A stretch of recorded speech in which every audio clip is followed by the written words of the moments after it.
Assalamualaikum warahmatullahi wabarakatuh. Saya Lesti Susanti, calon guru penggerak Angkatan 10 dari Kabupaten Sukabumi, Jawa Barat, akan memaparkan refleksi dan kesimpulan pemikiran Ki Hajar Dewantara. Dasar-dasar pendidikan menurut Ki Hajar Dewantara, pendidikan diartikan sebagai tuntunan dalam hidup tumbuhnya anak-anak. Maksud pendidikan yaitu menuntun segala kodrat yang ada pada anak-anak agar mereka dapat mencapai keselamatan dan kebahagiaan yang setinggi-tingginya, baik sebagai manusia maupun sebagai anggota masyarakat.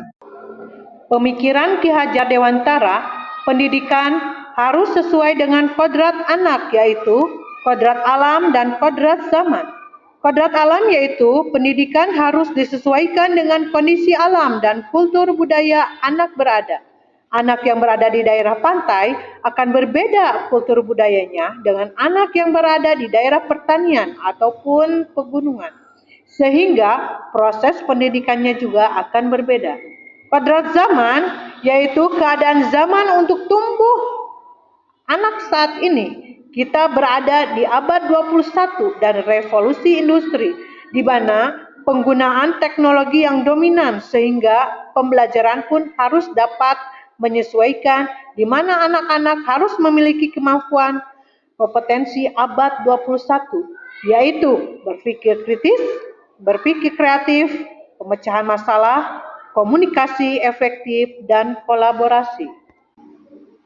Pendidikan yang menuntun yaitu pendidikan yang memfasilitasi dan melayani setiap siswa yang diharapkan dapat menebalkan budi pekerti yang baik dari setiap siswa. Perlu diketahui bahwa budi berarti pikiran, perasaan, kemauan, sedangkan pekerti artinya tenaga. Jadi, budi pekerti merupakan sifat jiwa manusia mula-mula angan-angan hingga menjelma sebagai tenaga. Sebelum mempelajari konsep Ki Hajar Dewantara, terutama sebelum mempelajari modul 1.1 ini, untuk mengubah perilaku siswa, saya menggunakan hukuman fisik. Dikarenakan saya meyakini bahwa jika siswa takut, maka dia akan berubah dan tidak akan mengulangi lagi kesalahan yang sama. Namun, hal ini hanya bersifat sementara saja dikarenakan bukan atas dasar kesadaran pribadinya sehingga anak akan tetap mengulangi kesalahan yang sama. Selain itu, layanan bimbingan yang saya lakukan berpusat pada guru, di mana proses pembelajaran didominasi dengan ceramah dan penjelasan dari guru.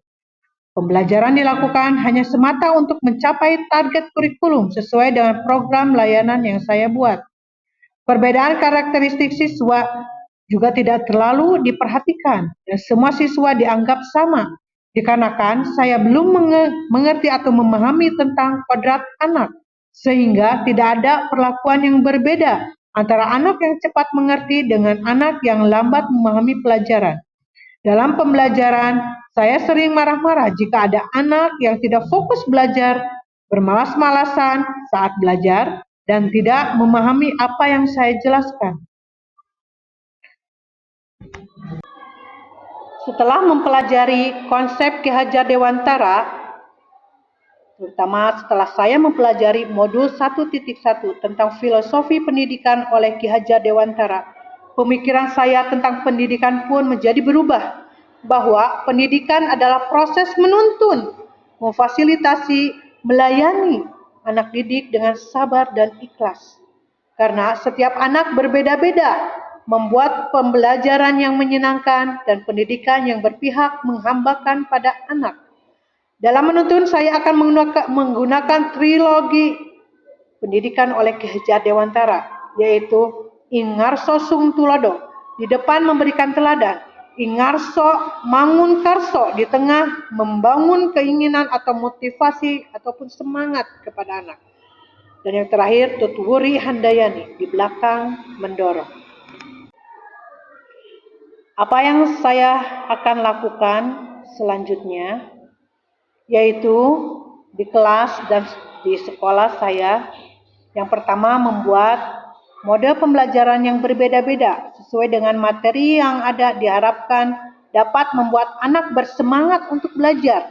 Selain itu, pembelajaran juga akan berpusat kepada siswa, di mana siswa yang akan diberikan kebebasan untuk menyampaikan pendapat dan ide-idenya. Memberikan ice breaking untuk mengembalikan fokus anak dan semangat anak agar lebih ceria.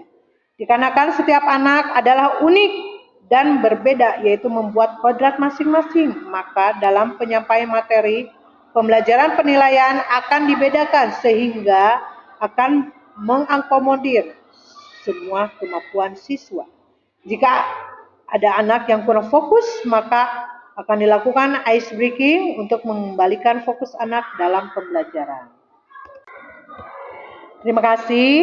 Mudah-mudahan semuanya yang saya paparkan bisa bermanfaat buat semuanya, terutama untuk saya dan juga anak-anak didik saya yang ada di sekolah. Assalamualaikum warahmatullahi wabarakatuh.